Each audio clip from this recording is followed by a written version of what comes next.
What's up YouTube, Fade Through here. Today we're going to be talking about one of the most important parts in any extraction shooter, how to Tetris. What is Tetrising?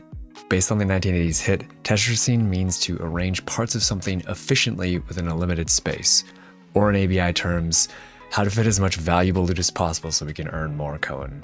These tips can double or triple your loot value depending on where you're currently at with Tetrising. If you like this video, please give it a like and subscribe, and with that, let's just jump in. The first big thing we're going to cover today is backpack stacking. You can stack smaller bags inside backpacks that provide additional storage space. For example, a rush backpack takes up 20 slots of storage while providing 24 slots of storage. You can then fit rigs inside these backpacks, like a multi-rig for example, which takes up 12 slots of storage while providing 18 slots of storage. Field bags are unique in that they provide enough storage space for you to fit 3 3x3 armors or rigs in the rows provided. 1, 2, 3. You can also bring out valuable backpacks by stacking them, such as placing a 926 bag inside a field backpack. As you can see, we've also given ourselves an additional 5 slots here at the bottom. One important note is that backpacks can only be stored 3 layers deep, meaning that if you have a rush bag inside a 926, you cannot put that inside another 926 and have that in the field bag. You'll get a warning that says you can only stack backpacks 3 times. The next thing I want to cover is space-saving techniques. The first one is to equip any 4x4 armors you find and move the 3x3 you might be wearing into the backpack. So here you see we found this 4x4 armor. We're going to equip that here, which puts the 3x3 in here, saving quite a few slots. If it's near the end of the raid, you can drop your partially used medkits or surge kits in favor of things like helmets and attachments. Here you see we have a 2 out of 12 surge kit. We can drop this for some additional loot, maybe this commander headset and this helmet. If you have a helmet that can't equip a headset, consider wearing the headset and putting a different helmet on, which frees up a 2x2 slot. So if we swap the helmets here, we can put a headset on, and there you see we have an additional 2x2, which is more loot in. Next, you can drop any cheap utility items that you have from your pockets and replace them with high-value 1x1 items. So PKs, smoke grenades, that kind of thing. And we want to replace them with maybe these guys here. Make sure to check the prices and compare. Some things aren't worth it. So an example is this saw tack. It's only worth 5k. Grenades right now are quite expensive, so I think they're around like 12,000 coin. So I would keep that in there instead. And maybe even just drop this, which frees up 2 1x2 slots.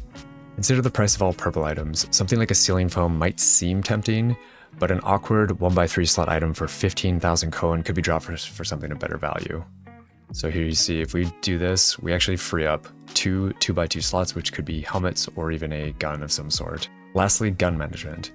Guns can be a huge moneymaker while also providing attachment storage during a raid. Removing stocks from guns can help save space and give them the ability to be rotated and placed side by side. So here you see we have a FAL. If we remove the tri-stock here, move this item, we can stick it side by side to another FAL if we happen to find 2 of them. High-value attachments can be placed into rigs, while cheaper ones can just be tossed. So an example is this tri-stock.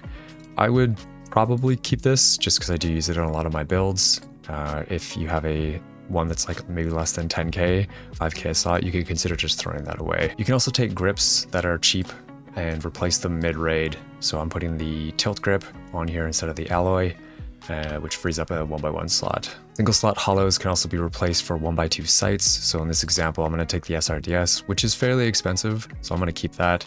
And I'm going to take this 1x6 and put it here. We've now freed up an additional 1x2 slot here. Removing silencers can also shorten the length of a gun, which could allow you to take something like an SJ and put it into the bottom of our field bag. So as you can see, it does not fit. If we were to take the silencer, we could now fit that under here and put the silencer up here. It's important to save high value guns for your secondary slot. In this example, I would swap the Uzi for the FAL I've just found on the ground and either strip the Uzi or in this case, maybe removing the mag, which keeps the 4 slot Uzi in my backpack instead of splitting it up into 5 slots. So if we try to place this in here, you can see that it takes up 2 rows. If we remove the mag, it now takes up 1.